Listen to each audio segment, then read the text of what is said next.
J'ai vu tant de choses que vous, humains, ne pourriez pas croire.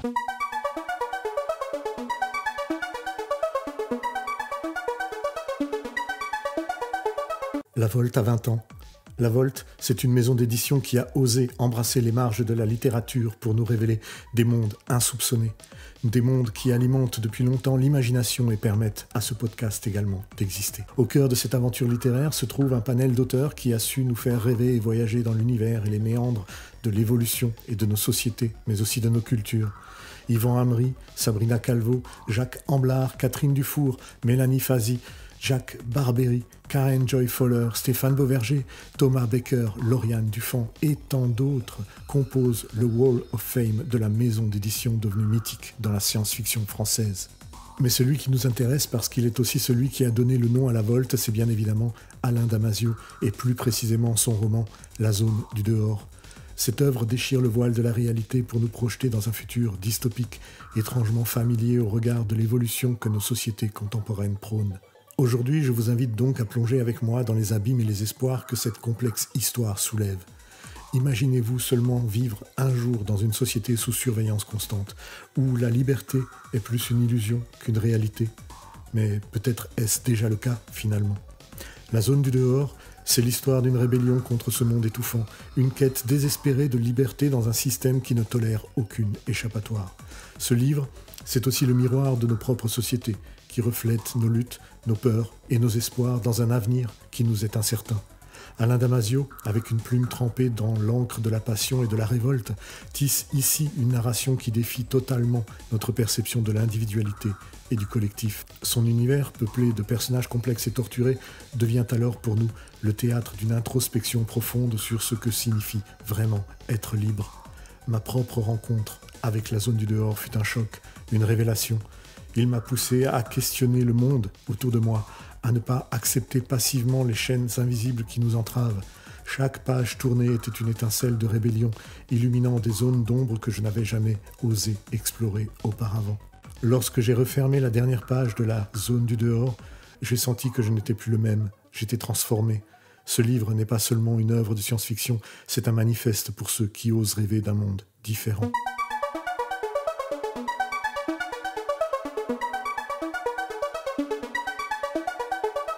Salut les fans de fiction, je suis heureux de vous retrouver une nouvelle fois dans un nouvel épisode de Sauce Fiction, le podcast qui dévore la SF à toutes les sauces.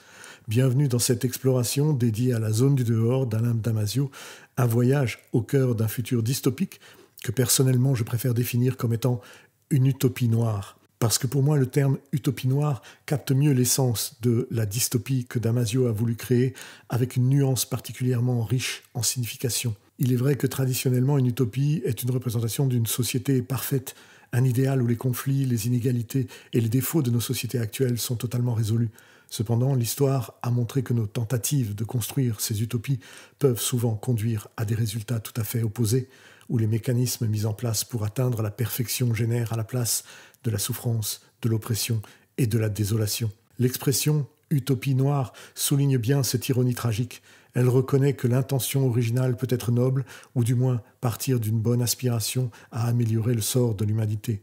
Pourtant, le résultat est tout de même un monde dystopique, où les rêves d'une société idéale se transforment en cauchemars à cause des méthodes employées pour les réaliser, des conséquences inattendues de ces méthodes ou de l'imperfection fondamentale de la nature humaine.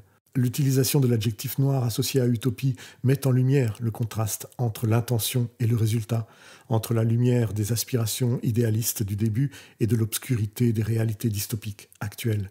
En bref, utopie noire n'est pas seulement une autre façon de dire dystopie, c'est une expression qui nous incite à nous rappeler que l'enfer est pavé de bonnes intentions. Elle suggère que dans la poursuite d'un idéal utopique, il y a un risque inhérent à basculer dans son opposé. C'est donc là que nous allons plonger la tête la première dans les abysses de la liberté, de la surveillance et de l'humanité, en tissant des liens avec des géants de la science-fiction, comme l'est Damasio. La première phrase du livre nous donne immédiatement le ton. La caméra volante nous pistait depuis notre entrée sur l'anneau périphérique. Cette phrase évoque une atmosphère de surveillance constante et intuitive, typique des univers dystopiques, où la technologie sert à contrôler et à suivre les moindres mouvements des individus. L'utilisation de caméras volantes suggère une technologie avancée, probablement des drones ou des dispositifs similaires capables de suivre des cibles avec une précision et une persistance remarquables. Le fait qu'elle nous pistait depuis notre entrée sur l'anneau périphérique nous indique non seulement la capacité à surveiller en continu, mais aussi une certaine préméditation ou focalisation sur les actions des personnages dès leur apparition dans un lieu spécifique. Cette omniprésence de la technologie soulève bien des questions sur nos libertés individuelles, sur la vie privée et la manière dont la surveillance peut être utilisée pour exercer un pouvoir ou un contrôle sur la personne. Cette phrase, dans sa brièveté, ouvre donc une fenêtre sur un monde où la technologie n'est pas seulement un outil de commodité, mais aussi un moyen potentiel de domination et d'oppression. Au commencement, la zone du dehors nous projette immédiatement dans l'année 2084 où le contrôle social se drape dans une démocratie participative. Damasio, avec une précision chirurgicale, dissèque alors ces mécanismes de surveillance et de pouvoir.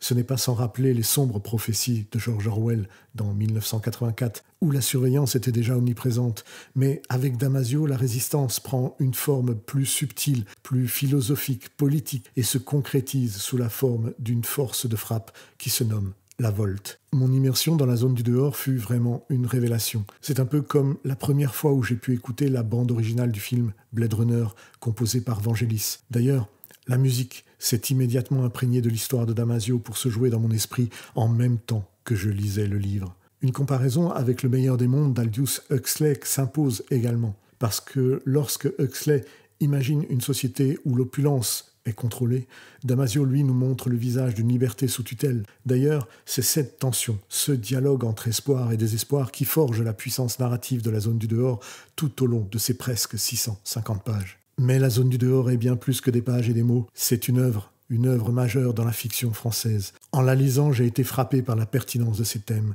les technologies de surveillance, la manipulation de masse, la quête d'authenticité dans un monde où tout semble factice. Damasio nous tend un miroir et il nous demande d'y regarder de façon attentive et d'en tirer une leçon. L'impact de la zone du dehors sur ma propre vision de la science-fiction a été monumental. Elle m'a appris que la SF ne se contente pas d'explorer l'avenir, elle interroge surtout sur le présent. Elle est un appel à l'éveil, une invitation à repenser notre monde et nos choix avant qu'il ne soit trop tard. Ce chef-d'œuvre dépasse donc le cadre de la science-fiction pour toucher à l'universel. Ce n'est même plus de la science-fiction, c'est de la littérature. Damasio ne nous donne aucune réponse. Il nous offre bien plus de questions à la place, des questions qui résonnent bien au-delà des pages du livre. En nous faisant voyager à travers ces mondes fictifs, Damasio, comme Orwell, Huxley et Dick, ne parle finalement que d'une chose, de nous, de notre propre capacité à rêver, à lutter et surtout à vivre libre. Dans l'univers foisonnant de la science-fiction, la zone du dehors d'Alain Damasio se distingue comme une œuvre fascinante et provocatrice. Dès sa sortie, ce roman a secoué le paysage littéraire par son approche audacieuse et sa critique cinglante des sociétés dystopiques, nous plongeant dans un futur hypothétique où la surveillance et le contrôle sont devenus la norme. L'histoire nous transporte sur une colonie extraterrestre où la liberté semble n'être qu'un lointain souvenir. Ici, un groupe de clandestins nommé La Volte, composé de 5 hommes déterminés, s'évertue à renverser cet ordre oppressif. Paradoxalement,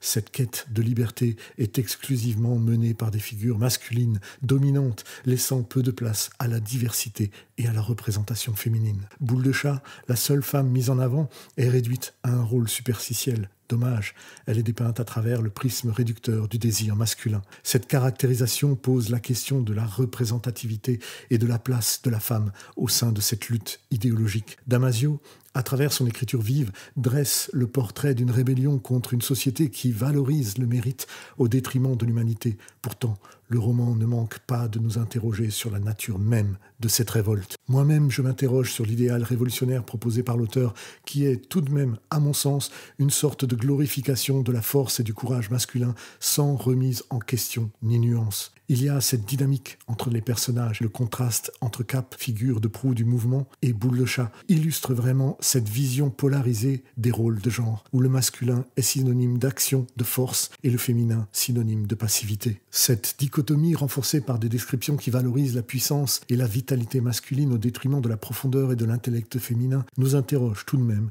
sur le message sous-jacent du livre. En dépit de cela, La zone du dehors reste un récit captivant, riche en action et en réflexion philosophique sur la liberté, l'identité et la résistance. L'engagement des personnages dans la lutte contre le système oppressif collectif invite même à une réflexion sur notre propre société et sur les moyens de préserver notre liberté dans un monde de plus en plus surveillé. Mais il ne faut pas que j'omette de vous parler de ce collectif, la Volte, ce groupe de résistants, d'intellectuels et d'artistes qui cherchent à ébranler les fondements de ce monde trop lisse, trop contrôlé par leur action spectaculaire, des performances artistiques qui frôlent le terrorisme pour certains. Ils tentent de réveiller les consciences, de briser les chaînes invisibles qui entravent les esprits et les corps. La zone du dehors est donc bien un appel à la révolte, mais aussi une méditation profonde sur la nature de la liberté. Damasio développe d'ailleurs ce collectif de la Volte pour en explorer les paradoxes de l'individualité au sein d'un groupe, afin de nous montrer la tension entre l'autonomie personnelle et le bien-être général.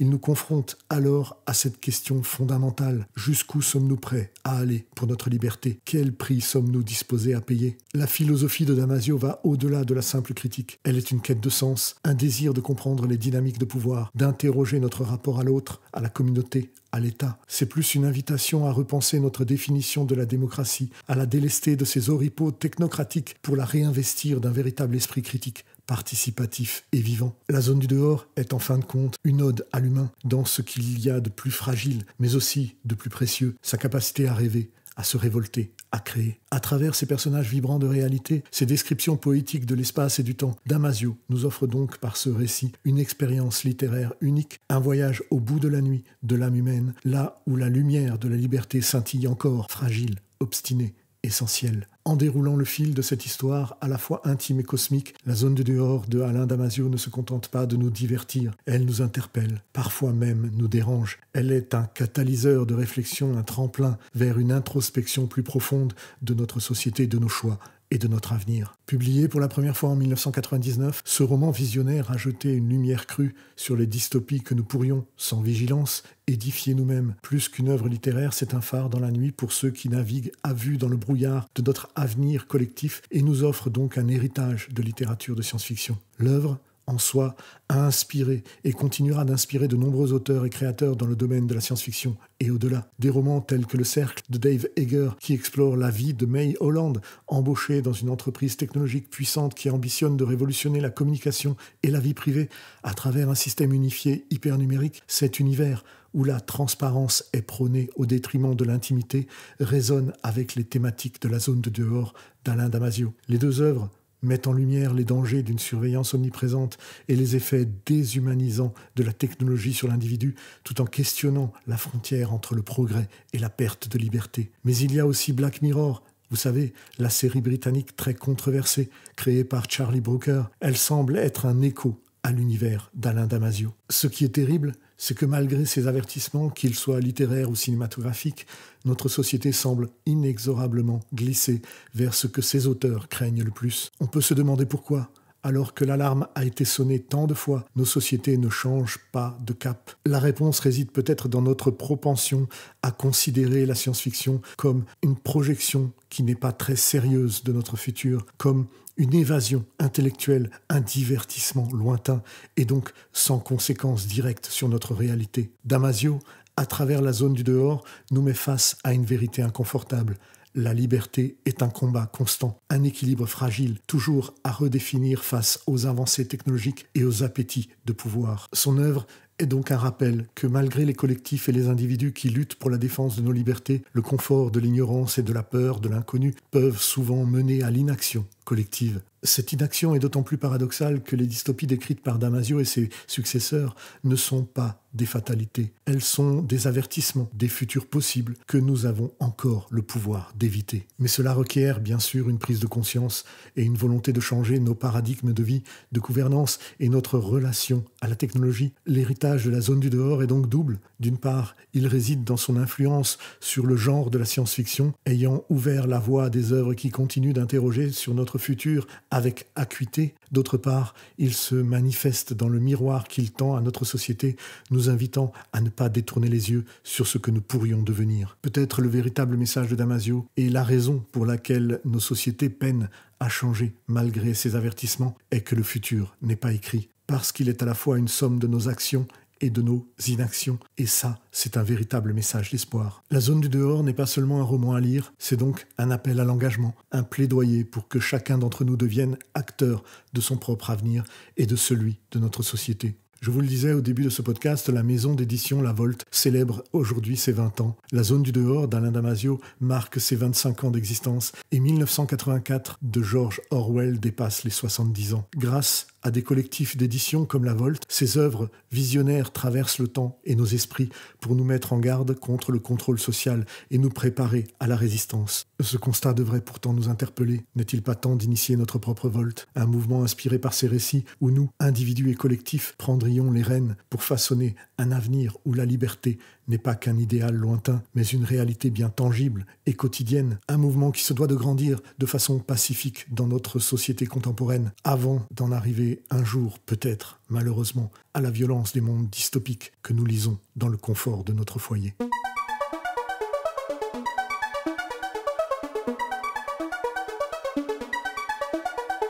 Alors que nous concluons notre voyage à travers la zone du dehors d'Alain Damasio, je tenais à dire que ce podcast a tenté de tisser des liens entre l'œuvre visionnaire de Damasio et les enjeux contemporains révélant comment la fiction peut parfois anticiper, même refléter la réalité de manière troublante. Nous avons exploré les parallèles entre le monde hyper surveillé de la zone du dehors et notre réalité, où la technologie tisse déjà sa toile autour de nos vies, souvent à notre insu. Mais loin de nous laisser dans le désespoir, cette exploration se veut un appel à la vigilance, à la prise de conscience et surtout un passage à l'action. Si ce périple vous a inspiré, interpellé ou simplement diverti, je vous invite à le soutenir également. Abonnez-vous pour ne manquer aucun épisode, likez pour aider à sa diffusion, partagez pour étendre les conversations que nous pouvons avoir dans les commentaires. Et surtout, laissez vos propres commentaires, j'y répondrai avec plaisir. Vos réflexions enrichissent toujours ce voyage de la SF, ajoutant de nouvelles perspectives à notre propre exploration de la vie. Terminons tout de même sur une note d'espoir et d'optimisme. Si la zone du dehors et des œuvres similaires nous alertent sur les dangers potentiels de notre futur, elles nous rappellent aussi notre capacité à influencer nous-mêmes sur ce futur. L'histoire n'est donc pas écrite, loin de là. Nous avons, chacun à notre niveau, le pouvoir de modeler la société dans laquelle nous souhaitons vivre, même si cela semble impossible et hors de notre atteinte. L'engagement, la créativité et la solidarité sont des forces puissantes qui peuvent nous guider vers un avenir où la technologie servira l'humanité et non l'inverse. À bientôt, les fans de fiction.